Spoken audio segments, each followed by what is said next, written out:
గురుగారు నమస్కారం. నమస్తే శ్రీనివాస్ గారు. బహుకాల దర్శనం. Welcome to BS talk show.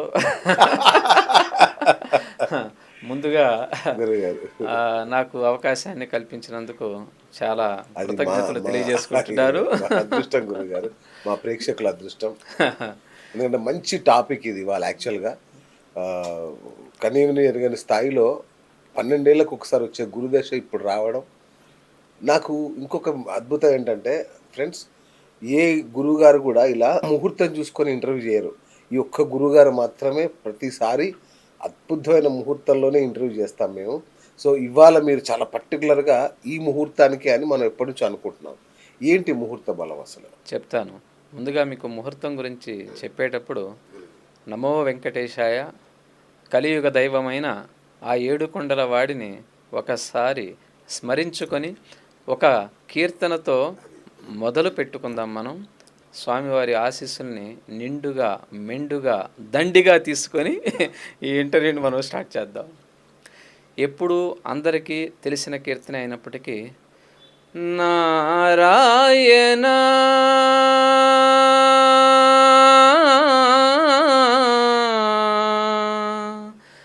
Narayana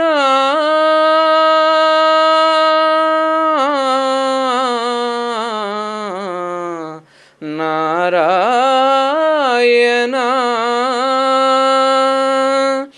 Narayana నీ నామమే గతిక కోరికలు మాకు కొనసాగుటకు నారాయణ నారాయణ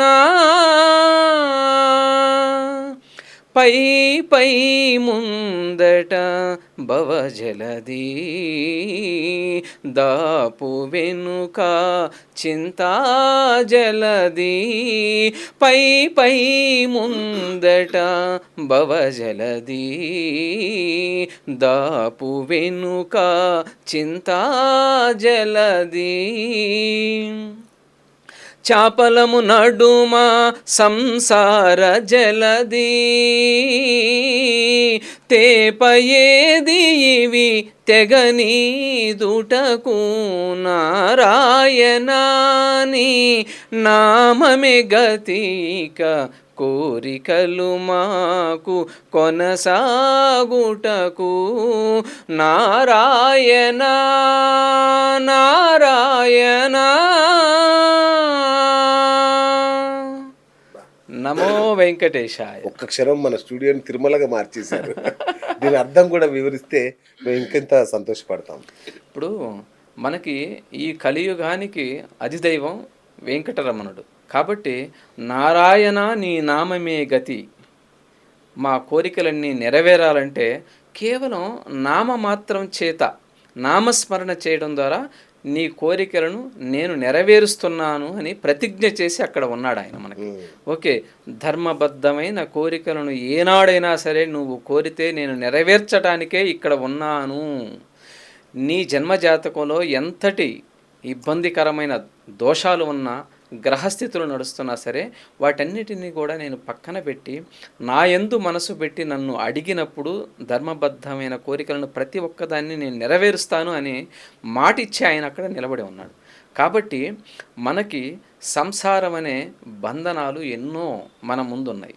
ఓకే, అంతే చాపల్యం కూడా మనం లోపల దాచుకొని మనం తప్పులు ఎన్నో చేస్తూ ఉంటాం. కానీ మనిషి జన్మ తీసుకున్న తర్వాత తప్పదు తప్పదు తప్పదు ఇంద్రియాలకు లోబడి వాడు బ్రతుకుతూనే ఉంటాడు. కాబట్టి మనం భవబంధాలతోటి చిత్త చాపల్యంతో అనేక రకాలుగా బంధనాల్లో మనం ఇరుక్కుని ఉన్నాం. ఈ ఎవరికి చెప్పాలి? మనం ఆ ఏడుకొండల వాడికే చెప్పాలి. ఎందుకంటే ఆయనకే ఈ కలియుగానికి అధిదైవం ఆయన. అట్లా ప్రతినిత్యము కూడా స్మరణ చేయండి. స్మరణ చేసినందువలన మన యొక్క పాపకర్మలు నశిస్తున్నవి, ప్రారబ్ధపు కర్మలు ఫలితాలను ఇవ్వడం ఆపుతున్నవి. ఒకసారి ప్రారంభం రికార్డ్ అయిన తర్వాత అది ఆగదంత తేలిగ్గా, అది వచ్చి జరిగిపోవాల్సిందే. కానీ నిరంతరం స్వామివారి యొక్క నామస్మరణ వాటన్నిటినీ కూడా ఆపి నిన్ను రక్షించేదానికి చాలా మంచి అవకాశం కలుగుతుంది. అందుకే నారాయణ నీ నామమే గతి ఇక కోరికలు మాకు నెరవేరుటకు అని అంటాం. రైట్. కాబట్టి ఇలా మంచి కీర్తనతో ఇవాళ మనం మొదలు ప్రారంభించుకున్నాం. చాలా పెట్టుకున్నాం. సంతోషం. అవును. సంతోషం నాకు కూడా. రైట్. మీరు ఈ ముహూర్తం గురించి అడిగారు కదా, ఎందుకు మీరు మాత్రమే ఇలా ముహూర్తాల్లో చేస్తారని. అవును. ఇప్పుడు ఎవరెవరి ఇష్టానుసారంగా వాళ్ళు కొన్ని కార్యక్రమాలు నిర్వర్తిస్తూ ఉంటారు. మనకి కొంత శాస్త్రం తెలుసు కాబట్టి తెలిసినప్పుడు ఇది మంచి విషయము, ఈ టైంలో చేస్తే బాగుంటుంది అన్న విషయాన్ని మనం ఎందుకు వదులుకోవాలి? కరెక్ట్. వదులుకోకుండా ఏదైతే ముహూర్త బలం మనం నిర్ణయించుకొని చేస్తామో ఆ ముహూర్తానికి ఇప్పుడు కాకపోయినా ఇప్పుడు మనం ఇద్దరం చేస్తున్న ఇంటర్వ్యూ ఇంకొక 16 సంవత్సరాల తర్వాత కూడా మళ్ళా వినగలరు, ఇంకొక 20 సంవత్సరాల తర్వాత కూడా వినగలరు. ఇట్లా దీనికి ఒక యోగం ఉంటుందన్నమాట. ఇప్పుడు మనం కూర్చున్న లగ్నం ఏమిటంటే తులా లగ్నంలో కూర్చున్నాం, లగ్నంలో చంద్రుడు ఉండంగా కూర్చున్నాం. చంద్రుడు ఏమయ్యాడు?